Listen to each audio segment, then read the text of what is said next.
就有25個老人家，佢哋係有特別需要嘅。陣間你幫我上去探佢，好唔好啊？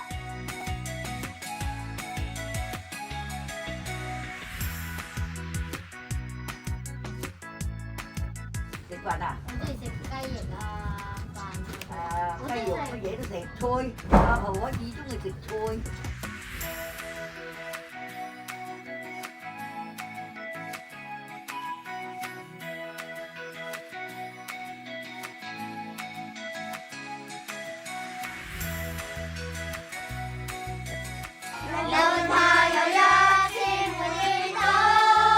帶咗啲愛俾老人家嘅時候咧，咁佢哋其實自己都收翻一份好大嘅溫暖咯。好有耐性咁樣陪住婆婆，我直頭係好感動㗎嚇。學校做搞呢啲活動係非常之有意義嘅。佢哋出到去係真係做到我哋想去同婆婆傾偈嗰樣嘢咯。抱住善良嘅心去對待每個人咯。我同嗰個陳伯伯咧，同佢傾偈同埋做手工咧，做得好開心。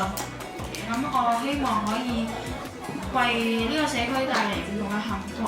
唔係淨係單講緊去到好得係之餘，佢哋其實喺其他地方都有成長，例如喺溝通技巧嗰度。我都好欣賞啲同學仔嘅，俾個掌聲俾你哋先，盧老師真係好欣賞嘅。